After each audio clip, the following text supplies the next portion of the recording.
ನನಗೆ ವಾರೆಂಟ್ ಆಗಿರಲಿಲ್ಲ ಅಂತ ಕೂಡ ಹೇಳಿದ್ದಾರೆ. ವಕೀಲರ ಮೂಲಕ ಕೋರ್ಟ್ಗೆ ಹಾಜರಾಗಿದ್ದೀನಿ. ಸೊ ಹಾಗಾಗಿ ಕೋರ್ಟ್ ನಿನ್ನೆ ಸಂಜೆಯೂ ಕೂಡ ಪೊಲೀಸ್ ಠಾಣೆಗೆ ಖುದ್ದು ಹಾಜರಾಗಿ ಏನು ಪ್ರೊಸೀಜರ್ಗಳಿದೆ ಅದನ್ನು ನಾನು ಪಾಲನೆ ಮಾಡಿದ್ದೀನಿ. ಪಬ್ಲಿಕ್ ಟಿವಿಗೆ ಹೀಗಂತ ಬಿಗ್ ಬಾಸ್ನ ಮಾಜಿ ಸ್ಪರ್ಧಿ ವಿನಯ್ ಹೇಳಿಕೆ ಕೊಟ್ಟಿದ್ದಾರೆ. ನನ್ನ ಮತ್ತು ರಜತ್ ನಡುವೆ ಯಾವುದೇ ಭಿನ್ನಾಭಿಪ್ರಾಯಗಳು ಇಲ್ಲ. ನಾವಿಬ್ರು ಚೆನ್ನಾಗಿಯೇ ಇದ್ದೀವಿ. ಬಂದಾಗ ಇಬ್ರು ಹಾಯ್ ಅಲೋ ಅಂತ ಮಾತನಾಡಿದ್ವಿ. ಗಂಭೀರವಾಗಿ ಅಲ್ಲಿ ಹೋಗಿ ಮಾತನಾಡೋದು ಸೂಕ್ತ ಅಲ್ಲ. ಮತ್ತೆ ಸಣ್ಣ ಪುಟ್ಟ ಬೇಸರಗಳು ಫ್ರೆಂಡ್ಸ್ ಅಂದಮೇಲೆ ಇದ್ದೇ ಇರುತ್ತಲ್ವಾ ಅಂತ ಕೂಡ ಹೇಳಿದ್ದಾರೆ. ಪಬ್ಲಿಕ್ ಟಿವಿಯ ಜೊತೆಗೆ ವಿನಯ್ ಎಕ್ಸ್ಕ್ಲೂಸಿವ್ ಆಗಿ ಮಾತನಾಡೋ ಮೂಲಕ ಹೇಗೆ ಅವರಿಗೆ ರಿಲೀಫ್ ಸಿಕ್ತು, ಕೋರ್ಟ್ ಏನು ದಂಡ ವಿಧಿಸ್ತು, ಇದೆಲ್ಲದರ ಬಗ್ಗೆ ಮಾತನಾಡಿದ್ದಾರೆ. ಆ್ಯಂಡ್ ನನಗೆ ಕರೆದ್ರು, ಇವತ್ತು ಕೋರ್ಟಿಗೆ ಬಂದೆ, ಏನು ವಿಚಾರಣೆ ಇತ್ತು ಅದು ಮಾಡಿದ್ರು. ಅದಾದಮೇಲೆ ರಿವೋಕ್ ಆಯಿತು. ಇವಾಗ ನಾನು ವಾಪಸ್ ಶೂಟಿಂಗ್ ಹೋಗ್ತಾ ಇದ್ದೀನಿ. ವಾರೆಂಟ್ ಇಶ್ಯೂ ಆಗೋ ಮಟ್ಟಕ್ಕೆ ಎಳೆದುಕೊಂಡಿದ್ದು ಯಾಕೆ?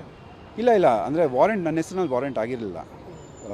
ಬಿಕಾಸ್ ನನಗೆ ಗೊತ್ತಿರೋ ಪ್ರಕಾರ ಇವಾಗ ನಾನು ಲಾಯರ್ ಹತ್ರ ಮಾತಾಡಿದಾಗ ಅಪ್ಲಿಕೇಶನ್ ಹಾಕಿ ರಿವೋಕ್ ಆಗಿದೆ ಅಂತ ಹೇಳಿದರು ಅಷ್ಟೇ. ವಾರೆಂಟ್ ಆಗಿದೆ, ಇನ್ನೊಂದಾಗಿದೆ, ಅದು ನಾನು ಇವತ್ತು ಸಾಯಂಕಾಲ ಹೋಗಿ ಲಾಯರ್ ಹತ್ರ ಡಿಸ್ಕಸ್ ಮಾಡಬೇಕು. ಯಾಕಂದರೆ ನಮಗಿರುವಂಥ ಮಾಹಿತಿ ಪ್ರಕಾರ ಪೊಲೀಸರು ಕೂಡ ರಜತನನ್ನು ವಶಕ್ಕೆ ಪಡೆದುಕೊಂಡಾದ ನಂತರ ನಿಮಗೂ ಕೂಡ ಕರೆದುಕೊಂಡು ಬರಲಿಕ್ಕೆ ಅಲ್ಲಿ ಬಸವೇಶ್ವರ ನಗರ ಪೊಲೀಸರು ಬಂದಿದ್ದರು ಅನ್ನುವಂಥದ್ದು. ಹಾಗಾಗಿ ಯಾಕೆ ನೀವು ನೇರವಾಗಿ ಕೋರ್ಟಿಗೆ ಬಂದಿರಿ? ಇಲ್ಲ ಸರ್, ನಾನು ಹೊರಗಡೆ ಇದ್ದೆ. ಆ್ಯಂಡ್ ನಿನ್ನೆ ಸಾಯಂಕಾಲ ಕೂಡ ನಾನು ಪೊಲೀಸ್ ಸ್ಟೇಷನ್ಗೆ ಹೋಗಿ ನಂದು ಏನು ಹಾಜರಿ ಇದೆ ಅದನ್ನು ಮಾಡ್ಕೊಂಡು ನಾನು ಹೋಗಿದ್ದೆ. ಸೊ ನನಗಿವತ್ತು ಈ ಥರ ಲಾಯರ್ ಫೋನ್ ಮಾಡಿದ್ರು, ಬನ್ನಿ ಅಂತಂದ್ರು, ನಾನು ಬಂದಿದ್ದೀನಿ ಅಷ್ಟೇ ಸರ್. ಸರ್, ಈಗ ಕೋರ್ಟಿಗೆ ಹಾಜರಾಗಿದ್ರಿ, ಏನಾಯಿತು ಸರ್? ಸರ್, ಡೀಟೇಲ್ಸ್ ಎಲ್ಲ ಕೇಸ್ ಬಗ್ಗೆ ನಾನು ಡಿಸ್ಕಸ್ ಮಾಡೋಂಗಿಲ್ಲ. ಬಿಕಾಸ್ ಲಾಗ್ ಒಂದು ರೆಸ್ಪೆಕ್ಟ್ ಇದೆ, ಕೋರ್ಟಿಗೆ ಒಂದು ರೆಸ್ಪೆಕ್ಟ್ ಇದೆ. ಸೊ ಅದನ್ನು ಒಂದು ರೆಸ್ಪೆಕ್ಟ್ ಮಾಡೋಣ ಮ್ಯೂಚುವಲ್ ಆಗಿ. ಆ್ಯಂಡ್ ಏನೇ ಡೀಟೇಲ್ಸ್ ಇದ್ರೂ ನಾನು ನಿಮಗೆ ಲಾಯರ್ ಹತ್ರ ಮಾತಾಡ್ಬಿಟ್ಟು ತಿಳಿಸಿ. ಇರುವಂಥ ಮಾಹಿತಿ ಪ್ರಕಾರ ನಿಮಗೆ ಫೈನ್ ಹಾಕಿ ವಾರೆಂಟ್ ರಿಕಾಲ್ ಮಾಡಲಿಕ್ಕೆ ಎಷ್ಟು ಫೈನ್ ಹಾಕಿ? ಸರ್, ಅದೆಲ್ಲ ಲಾಯರ್ ಹತ್ರ ಇದೆ ಡೀಟೇಲ್ಸು.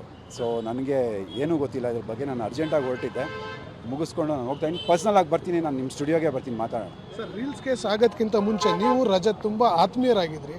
ಅದಾದಮೇಲೆ ಸ್ವಲ್ಪ ನಿಮ್ಮಲ್ಲಿ ಮುನಿಸು, ಇವತ್ತು ಕೂಡ ಜೊತೆಗಿದ್ರು ಕೂಡ ಇಬ್ಬರು ಕೂಡ ಮಾತಾಡಲಿಲ್ಲ. ಅದೆಲ್ಲ ಒಂದು ಕಡೆ ನಿಮ್ಮ ಮುನಿಸು ಮುಂದುವರೆದಿದೆ ಅಂತ ಅನ್ಸುತ್ತೆ? ಇಲ್ಲ ಸರ್, ಆ ಥರ ಏನಿಲ್ಲ. ಅಂದರೆ ಲೈಕ್ ಐ ಸೆಡ್, ಕೋರ್ಟ್ ಅನ್ನೋದು ಒಂದು ರೂಲ್ಸು ರೆಗ್ಯುಲೇಷನ್ಸ್ ಇರುತ್ತೆ, ಅದಕ್ಕೆ ರೆಸ್ಪೆಕ್ಟ್ ಮಾಡಬೇಕಾಗತ್ತೆ.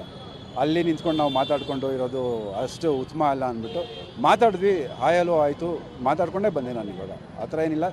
ಸಿಟ್ಟಿತ್ತು, ಅದು ಇದ್ದೇ ಇರುತ್ತೆ ಮಾಮೂಲಿ ಫ್ರೆಂಡ್ಸ್ ಮಧ್ಯದಲ್ಲಿ. ಇವಾಗ ಅದ್ರ ಬಗ್ಗೆ ಎಲ್ಲ ಏನು ಡಿಸ್ಕಸ್ ಮಾಡೋ ಅಷ್ಟು ದೊಡ್ಡ ವಿಷಯ ಅಲ್ಲ ಸರ್. ಸರ್, ಒಂದೇ ಕೇಸಲ್ಲಿ ನೀವು ಇವತ್ತು ಆಚೆ ಬಂದ್ರಿ, ಮತ್ತೆ ಅವ್ರು ಜೆ.ಸಿ ಆದೇಶ ಮಾಡಿದೆ ಕೋರ್ಟು. ಇದಾದಾಗ ಏನು ಅನಿಸುತ್ತೆ? ಸ್ವಲ್ಪ ಬೇಜಾರಾಗತ್ತೆ. ಬಟ್ ಅವರ ವಿಷಯನ ನೀವು ಅವ್ರ ಹತ್ರನೇ ಮಾತಾಡಬೇಕು. ನಾನು ಕಾಮೆಂಟ್ ಮಾಡೋದಕ್ಕೆ ಐ ಆಮ್ ನಾಟ್